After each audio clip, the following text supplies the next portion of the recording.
And Dr. Saphier, you go first. All I can say is I think this has been a very interesting night. And thank you everyone for being here. It's getting very late. I did ask earlier if you all thought that we were doing... Sorry, I guess my Italian voice isn't that loud. I asked earlier if you thought that we were doing enough for Morris Township, but I never told you my answer. And my answer is no. I do applaud our current committee. I am personally acquainted with everyone on that committee, and I have great respect for them. But I really think we need to do a little bit more to protect Morris Township from the influence of our neighboring municipalities, because we chose Morris Township for a reason, because it's Morris Township, not those around us. Winston Churchill made a statement that I love being a physician: healthy citizens are the greatest asset any country can have. And our current committee, which has not only maintained property taxes, they don't need necessarily more financial expertise, and they certainly don't need nonsensical obstructionists. But I'm here to fill the void that is needed, what I believe, in our community leadership. A population of nearly 25,000 people, I want to ensure the health and safety of our residents by working with and supporting our law enforcement, our first responders, our public health agencies, and maximize utilization of all grant money to keep our neighbors safe and healthy, all while maintaining my fiscally conservative principles. I'm stepping up from my volunteer leadership roles, not just sitting at township meetings, of the action that I've done, but I'm continuing to step forward and stand before you. We can do more, and I really think I am that next step for you. Thank you. Ms. Wilson. Over the past couple of months, I've knocked on hundreds of doors and talked with hundreds of residents. I have not yet met my goal of canvassing on every street, but I'm working on it. My canvassing efforts have included Democrats, Republicans, and Independents. The number one message that resonates with everyone is, let's work together. My canvassing efforts have given me lots of first-hand experience and a deep appreciation for the incredibly diverse talents and views of our residents. Our residents come from many different ethnic and religious backgrounds, and our political views truly do run the gamut from as far right to as far left as it gets. The job of serving on this committee is to represent the full range of interests and views, and also to tap the full range of resources our residents offer in terms of their talents, their ideas, and their expertise. If I'm elected on November 7th, I pledge to begin immediately on November 8th, taking action to fulfill such promises I've made in this campaign as bringing in new revenue from grant sources and setting up committees to find innovative solutions for such areas as sidewalks, seniors, and a green team.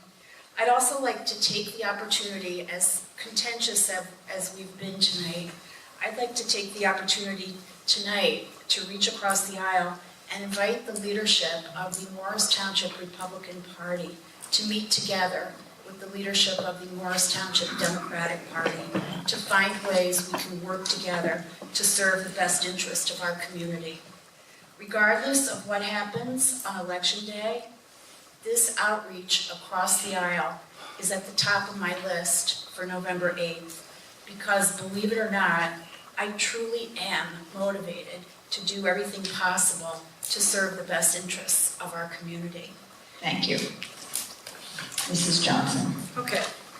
I just would like to remind everyone that, yes, Morris Township is 24,000 people, 170 employees, many of whom are unionized, $100 million in school and municipal tax revenue. It is not a game to serve public office. It is not a job for people with aspirations but not qualifications. We need to hand the baby over to someone that can handle this. It is a heavy, heavy lift, and we want the right people occupying those seats. People with the right skill set and people with the right mindset. Folks, Morris Township is your home, and I don't want you to be sidetracked by national political issues or emotions. Think about how good we have it here. It's clean, it's safe, it's well run. We have a leadership team that's looking to the future. If you think life is good here, Don't mess it up. Do everything you can to preserve it. Vote unemotionally for qualified candidates. Get emotional about other stuff like the World Series. Go Yankees. Well,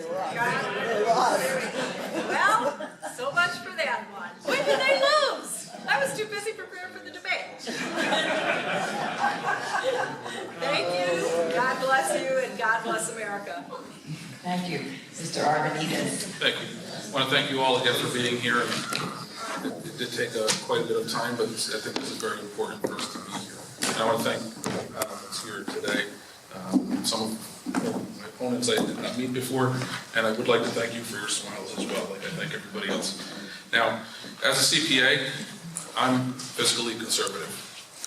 I've proven that serving in Roseland. One thing that I do not stand for, and I will never stand for, is politics of deception. And any budgets that I will present, if I have the privilege to serve here, will be straightforward budgets that will not be deceptive to our residents, where we say that we didn't raise our taxes this year, but we take surpluses to not raise taxes, and then we replace those surpluses with even more surpluses. Government is not supposed to be a for-profit organization. And over the last couple of years, a home of about an assessed value of $500,000 has paid close to 20% more in municipal tax, not school or county, 20% more tax than we should have, because we're creating these unnecessary surpluses. That's not a proper way to tax residents. The proper way to tax residents is to take your budget, see what you need, raise the levy for what you need so that you can run your town. Surpluses are important.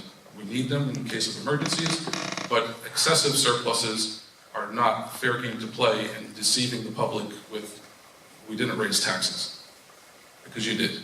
In order to create these surpluses, you unnecessarily overtax residents, and that's not a proper way to budget, and that's not the way that I was taught becoming a CPA.